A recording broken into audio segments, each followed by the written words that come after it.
बरीच लोक स्वतःला पंडित पोथी पड पड जगमुआ पंडित भयानक होय कबीर महाराज म्हणतात. 4 पुस्तकं वाचले स्वतःला आपण पंडित म्हणायला लागलो, पण महाराज त्यातलं ज्ञान आहे, पण ज्ञानातलं गुढ गम्य जर माहित नसेल तर त्या पंडिताईला काही उपयोग नाही. पोथी पड पड जगमुआ. पंडित भया नकोय, ढाई अक्षर प्रेम का पढे सो पंडित होय म्हणतात.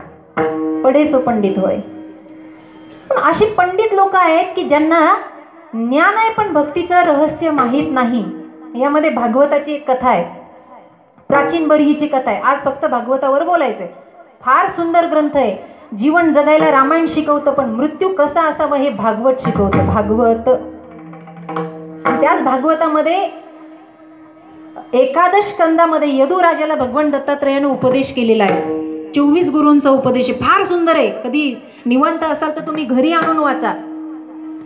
होका पंडित शहाणा. प्राचीन बरही नावाचा एक राजा होता. बऱ्याच लोकांना परमार्थ करायचा असतो, पण आडद्या हडकुंडानं पिवळी झालेली लोक पूर्ण ज्ञान नसतात. असं म्हणतात, नाकाविन मोती अर्थाविन पोथी वाचू नये. नाकाविन मोती, मोती विकत घेतला पण नाकच नाही. खरंय का बायांनो? याचा परिणाम होतो बरं का. अर्थाविन पोथी वाचू नये. अर्थ माहीत पाहिजे. आता नवरात्र महोत्सव होऊन गेला. उदाहरण द्यायचं झालं, बऱ्याच बायकांनी व्रत वैकल्य करतात, पुरुषही करतात. एकादशी व्रत आपण करतो, पण हे व्रत नेमकी करायची कशी हे आपल्याला ठाऊक आहे का? बायांना विचारावं, का ग उपवास आहे का? हा उपवास आहे. कशाचा? नवरत्नाचा. नवरात्री पण म्हणता येत नाही. नवरत्नाचा उपवास म्हणतात. नवरात्री होती मग उपवास आहे, मग काय प्रयोजन आहे? काय नाही बाई, 2 किलो राजगिरा आणि 1 किलो साबुदाणा दळून आणला, बस रोज भाकरी करायचंय, खरडा करायचा बिना लसणाचा वगैरे वगैरे. व्रत हे नाही आहे तो. त्या नवरात्रीतले व्रत काय आहेत माहितीये का? पायात चप्पल घालायची नाही, दिवसा झोपायचं नाही, झोपलं तरी घोंगडीवर झोपायचंय, देवीला नैवेद्य द्यायचा आहे. बायांना उपवास आहे म्हणून रोज तिला साबुदाण्याची खिचडी खाऊ घालतात. शास्त्र असं सांगत नाही. देवीला 9 दिवस नैवेद्य असतो. उपवास हा माणसाला असतो, देवाला नसतो. देवाला नैवेद्य द्यायचा असतो. हे शास्त्रच माहित नाही. आणि सगळ्यात मोठं शास्त्र नवरात्रातलं असं आहे की त्या माणसानं खोटं 9 दिवस तरी बोलू नये. नवरात्र असे व्रत केले तर ठीक आहे, नाही तर सगळ्या गावावर फिरला, मला उपवास आहे का? हो का पंडित शहाणा. अर्धवट आहे हो. एकादश केली. एकादश कशी असावी? दशमीच्या दिवशी 1 वेळेला भोजन असावं. एकादशीचं रहस्य असं आहे, दशमीच्या दिवशी 1 वेळेला भोजन आहे, दुसऱ्या दिवशी एकादशी पूर्ण निराहार आहे, फलाहार घ्यायचाय, दूध प्यायचंय, आणि तिसऱ्या दिवशी द्वादशीचं ही व्रत असतं. पळभर द्वादशी म्हणतात. अंबरीश राजानं ते व्रत केलं होतं. त्याही वेळेला एकाच वेळेला भोजन करायचंय. असं 3 दिवसाचं व्रत पूर्ण केलं तर त्याला एकादशी असं म्हणतात. आता वर हात करा, असं कोण कोण करतं?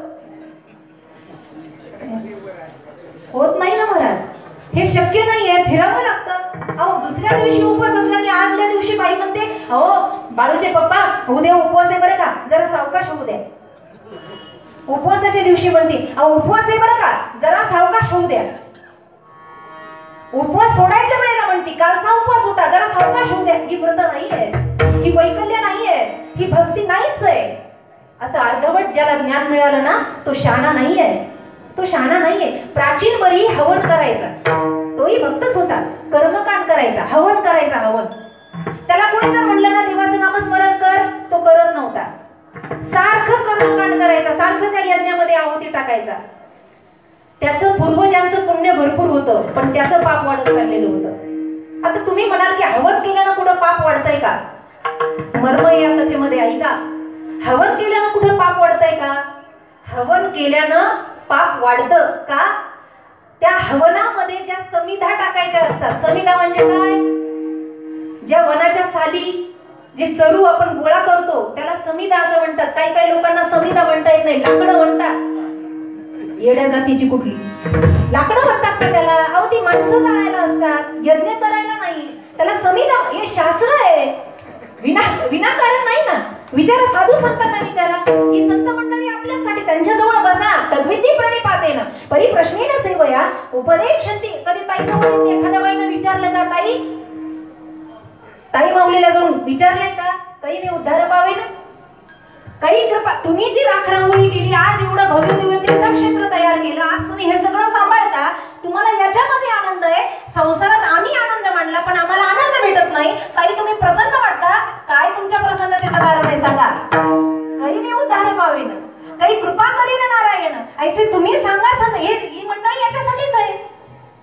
माऊली ज्ञानोबा याच्यासाठी, ज्ञानेश्वरी गाथा याच्यासाठीच आहे, गीता याच्यासाठीच आहे. पण आपल्याला अर्धवट वागायची सवय आहे. त्या समिधा ज्या वेळेला तो हवनात टाकायचा, समिधेचं शास्त्र असं असतं, हवन ज्याला करायचं, ऐका लक्षपूर्वक, ज्याला यज्ञ करायचा त्यानं 8 दिवसापूर्वी त्या समिधा आणायच्या, त्या स्वच्छ गंगेच्या पाण्यानं धुवायच्या, त्या सुकवायच्या. का? त्याच्यामध्ये आळी कीटक जमा होऊ नये. कारण स्वाहा झाल्यानंतर जर ते यज्ञकुंडात गेले तर त्याचं पाप त्या कर्म करणाऱ्याच्या माथी लागलं जातं. म्हणून असं हवन करायचं नाही. प्राचीन बरीनं कुणाचं ऐकलं नाही, मोठ्या मोठ्या देवतांनाही झुंज दिली, म्हणला मी हवन करणं सोडणार नाही. आता असं आहे, हवन करण्यासाठी जी जमीन लागते त्या जमिनीला दर्भानं झाकावं लागतं असं शास्त्र आहे. दर्भ म्हणजे ज्या वेळेला तुम्ही पितृकर्म करता, त्या हातात अंगठे असतात, दर्भ त्याला म्हणतात, त्या दर्भानं ती भूमी झाकावी लागते. पण या प्राचीन बरीनं यज्ञ करून करून सगळी जमीन व्यापली होती, झाकायला जमीनच शिल्लक राहिली नव्हती. महाराज काय करावं? देवतांनी देवर्षी नारदांना त्यांच्याकडे पाठवलं. त्या प्राचीन बरीला सांगितलं, तू पंडित आहे पण शहाणा नाही आहेस, शहाणा नाही, हे कर्मकांड सोडून दे आणि ज्याच्यामध्ये गोडवा आहे असं हरीचं भजन करत बस. देवर्षी नारद त्याला सांगायला लागले, नामस्मरण करत बस, चिंतन करत बस. तो ऐकायला तयार नाही. त्याला देहाचा अहमदंड वाढलेला होता, अभिमान त्याला आला होता, माझ्याशिवाय हे असं कोणी वागू शकत नाही, माझ्याशिवाय हे कर्म करू शकत नाही. त्यावेळेला जे आख्यान सांगितलं गेलं त्याला पुरंजन आख्यान असं म्हणतात. आता ऐका, त्या प्राचीन बरीला देवर्षी नारद म्हणले, आई जीवाचा काही भरोसा नाही. काय झालं? एकदा एक जीव भटकंतीसाठी निघाला, त्याला एक नगर लागलं. त्या नगराला 9 दरवाजे होते आणि एक खिडकी होती. नीट ऐका, हो का पंडित शहाणा, याच्यावर मी बोलतेय. त्या नगराला 9 दरवाजे होते आणि एक खिडकी होती. 9 दरवाजे एक खिडकी अशी त्या नगराला होती. हा जीव तिथून चाललेला होता. यानं नगरात जसा प्रवेश केला तसं त्याला एक सुंदर कुमारिका मुलगी दिसली. मुलगी याला म्हणली, का हो तुम्ही अविवाहित आहात का? हा म्हणला हो. ती म्हणली, मीही अविवाहित आहे, माझ्याशी विवाह करता का? याला वाटलं काय देवानं कृपा केली, घर भी मिल गया और घरवाले भी मिल गए, नगरही भेटलं, नगरात राहणारी भेटली. हा लग्नाला तयार झाला. मुलगी सुंदर होती. ती म्हणली, हरकत नाही, माझी एक अट आहे. काय? माझ्याशी विवाह करायचा असेल तर माझ्या 10 मैत्रिणींशी तुम्हाला संगठन करावं लागेल. माझे 2 सेवक आहेत, एक अंतर भागातला आहे, एक बाहेर भागातला आहे. काय? 5 तोंडाचा एक रखवालदार नगराची रखवाली करतो. पंचमुख त्याचं नाव आहे आणि आतमध्ये राहतो, त्याचं नाव विचक्षण आहे. हे 2 सेवक आहेत, 10 मैत्रिणी आहेत. या सगळ्या सहित तुम्हाला मला स्वीकारावं लागेल आणि मग विवाह करावा लागेल. हा म्हणला, हरकत नाही. यानं परवानगी दिली, याचा विवाह तिच्याशी झाला. याचं नाव होतं पुरंजन. लग्नानंतर त्यानं बायकोचं नाव ठेवलं पुरंजनी. पुरंजनी. लग्न झालं. ती जसं सांगेल हा तसंच वागायला लागला. ती म्हणली या मंदिरात चला, तो त्याच मंदिरात जायला लागला. ती म्हणली इथं नारळ फोडा, तो तिथंच नारळ फोडायला लागला. त्याला माहितीये इथं फोडलं नाही की घरी गेल्यावर हे आपलं फोडल. बहुतेक लोक लग्न झाल्यावर बायकांचं ऐकतात म्हणे. मरकळचं नाही हो, तिकडचं सांगते. असं आहे, सगळं तिचंच ऐकायला लागला. ठीक आहे. त्या नगराच्या समोर एक नगर होतं, तिथे चंडवेग नावाचा एक राक्षस राहत होता. हे मी तुम्हाला का सांगते, ही जीवाची व्यथा आहे. त्याची वारंवार दृष्टी याच्यावर होती. तो आक्रमण करायचा, याच्याशी युद्ध करायला यायचा, पण यांचं 5 मुखाचा जो पंचमुख होता त्याच्याशी युद्ध करायचा आणि त्याला वाटा लावायचा. तो काही जिंकत नव्हता चंडवेग. मग एक दिवस त्यानं काय केलं, त्याची एक मुलगी असणारी याच्याकडे पाठवली, पुरंजनाकडे, आणि त्या मुलीला शिकवलं, तू जा त्याच्यावर प्रेम कर आणि इतका वेळा कर त्याला प्रेमात की बायको सोडून त्यानं तुझ्यावरच प्रेम केलं पाहिजे. ती म्हणली, का बाबा, का कारण विचारतेस? मला ते राज्य पाहिजे. मी ते राज्य घेण्यासाठी जेव्हा आक्रमण करायला येईल त्यावेळेला दरवाजा तूच उघडायचास. मुलगी आली चंडवेगाची, याच्यावर प्रेम केलं. दोघांचं एवढं प्रेम जडलं, मध्यरात्री चंडवेगानं दरवाजा वाजवला. पंचमुख दारात होता, त्याला मारलं. मुलीनं दरवाजा उघडला, चंडवेग आतमध्ये आला, अंतर्मनालाही मारलं आणि सगळ्यांना मारत मारत मारत मारत विजयश्री प्रदान केली त्या नगरावर. एवढ्यामध्ये पुरंजनी सुद्धा मरण पावली. सरण रचलेलं होतं. पुरंजनी त्या सरणावर झोपलेली होती आणि तिच्या उशाला बसून हा पुरंजन मोठ्या मोठ्यानं रडत होता. म्हणत होता, मला सोडा, मला उडी टाकायची आहे. आता माझं काही राहिलं नाही, सगळं संपलं, मला सोडा, मला जाऊ द्या. पण तो जाऊ शकत नव्हता. असं कुणीही कोणासोबत जात नाही. ही सगळी कथा नारदानं त्या प्राचीन बरीला सांगितली. काय कळालं या कथेमधून? असं आहे, आता याचा विस्तार सांगते. एक जीव फिरायला निघाला, त्याला नगर दिसलं. नगराला 9 दरवाजे आणि एक खिडकी होती. ते नगर होतं 3.5 हाताचा आपला देह.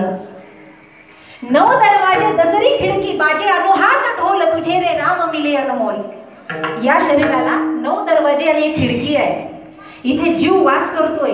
त्याला एक सुंदर मुलगी दिसली. ती मुलगी कोण आहे? ती आहे बुद्धी. तिला 10 मैत्रिणी आहेत. कोण आहेत? 5 ज्ञानेंद्रिय आहेत, 5 कर्मेंद्रिय आहेत, 2 रखवानदार आहेत. आतला विचक्षण म्हणजे आतलं मन आहे आणि पंचमुख बाहेरचा आहे तो प्राणायाम, समान, उदान, अपान, व्यान असे माणसाचे 5 प्राण आहेत. समोर राहणारा चंडवेग आहे. कोण आहे तो चंडवेग? घडी घडी काळ वाट याची पाही, अजूनही किती आहे अवकाश. तो वाट पाहतोय, वेळोवेळी आक्रमण करतोय. मग आक्रमणाच्या स्वरूप काय आहे? स्वाईन फ्लू आहे, चिकनगुनिया आहे, कोरोना आहे. एवढे त्यानं सैनिक वापरले पण मेलं नाही. मग शेवटी त्यांना मुलीला पाठवलं. ती मुलगी कोण आहे? बापू, ती मुलगी जरा आहे. जरा म्हणजे म्हातारपण आहे. ती मुलगी जरा आहे. जरा म्हणजे म्हातारपण आहे. म्हातारपण आलं की बायकोपेक्षाही स्वतःच्या शरीरावर माणूस जास्त प्रेम करतो. तुझं जाऊ दे ग, माझे गुडघे दुखायला लागले. तुझं जाऊ दे ग, शरीर मला सांभाळत नाही. अगं तुझं जाऊ दे ग. स्वतःच्या शरीरावर प्रेम करतो. जरेवर प्रेम केलं पुरंजनने. शेवटी एक दिवस असा आला की त्या जरेनं कशानंच माणूस मेला नाही तर निदान म्हातारपणानं तरी मरतो की नाही? मरतो की नाही? अमृत पिऊन आलं का काय? मरतो की नाही म्हातारपणा? मरतोच ना. जरा शेवटी मारतेच की नाही माणसाला? मारतेच ना. मग शेवटी एक दिवस तिनं चंडवेगाचा दरवाजा उघडला, काळ आला आणि तिला घेऊन गेला. बुद्धी संपली, ज्ञानेंद्रिय कर्मेंद्रिय संपले आणि मग जीव रडायला लागला. काकुळ तिला आला, आता माझं कसं होईल?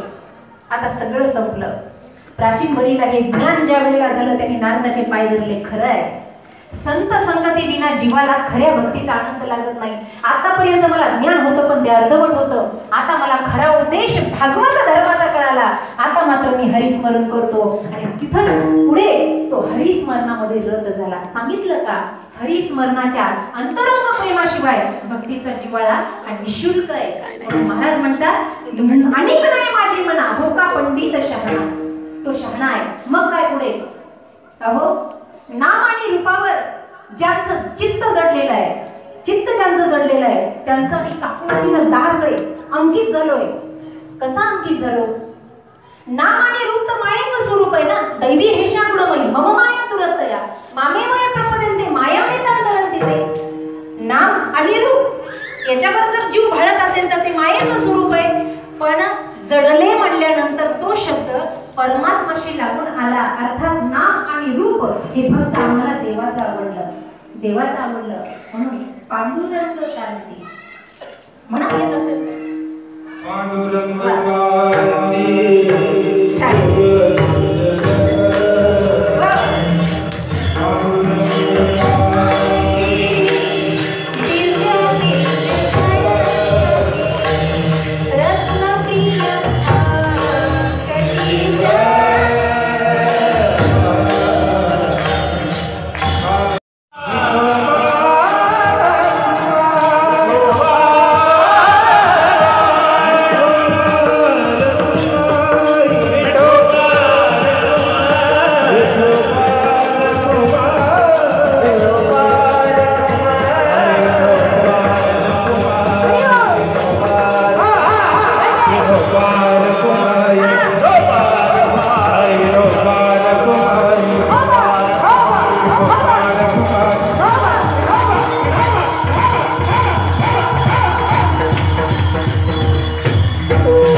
काही काही कुचर हरभरे असतात ना, कुचर हरभरे तसे मागच्या काही तर बायांनी अजिबात टाळ्या वाजवलेल्या नाही, अजिबात नाही. आपण भगवान दत्तात्रयाचं भजन करू. एकदा वरती परत एकदा सर्वांना असं असं डोलायचं. कोणी झोपली असेल तर तिला जोरात धक्का द्यायचा. भांडण पोलीस स्टेशन पर्यंत जाऊ द्यायचं नाही. फक्त दिगंबरा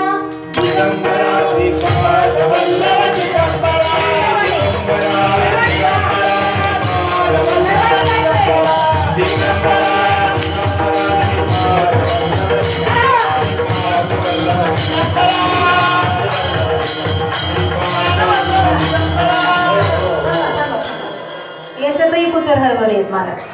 आमचे ओंकार महाराज पुढे म्हणतील आणि तुम्ही मागे म्हणायचं. ज्याचा आवाज चांगला येईल त्याला कार्याचं कीर्तन झाल्यावर बक्षीस. वाजू नका दादा तुम्ही. हा दिगंबर